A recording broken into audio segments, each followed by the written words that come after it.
This week, a Dallas area judge halted the execution of Ivan Cantu. He was convicted of killing his cousin and his cousin's fiancee in 2000. Comes after a new appeal was filed claiming witnesses falsified testimony. Fox's Lori Brown has more with the story. The more I looked into, the more the case kind of started to unravel. Matt Duff, a private investigator from North Carolina, spent the last 4 years investigating Ivan Cantu's case. Cantu was convicted in 2001 for the murder of his cousin, James Mosqueda, and his cousin's fiancee, Amy Kitchen, in Dallas. Here's what investigators told Fox 4 News in November 2000. Officers believe that the crime occurred because a robbery was the motive. But Cantu has always maintained his innocence. This is what he told a reporter in 2022 from death row. They'll clearly see that I'm an innocent man and I do not belong here. At trial, prosecutors presented evidence of Cantu's fingerprints on the magazine of a gun used in the killings, along with bloody clothing seized from Cantu's apartment that had the victim's DNA on it.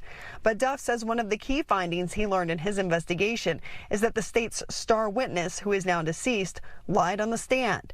Amy Betcher was Cantu's fiancee. Amy had said in all of her statements and on the witness stand that Ivan had stolen James' Rolex watch and then tossed that out the window. Well, early on in my investigation, I discovered that actually that Rolex, although it was reported missing, it was later recovered at the house and then given back to the family.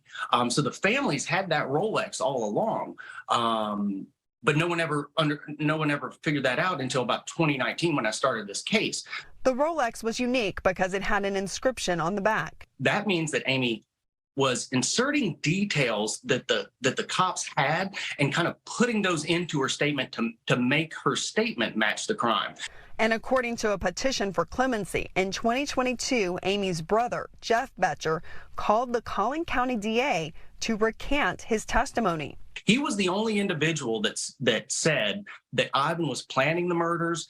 Cantu's mother spent the day in Austin Wednesday meeting with lawmakers and got the news a judge halted his execution on her drive home. He says, I have a stay of execution.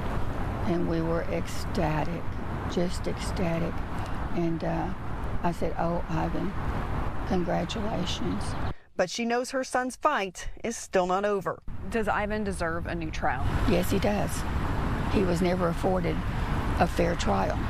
He never was given due process. There was no defense that fought for him.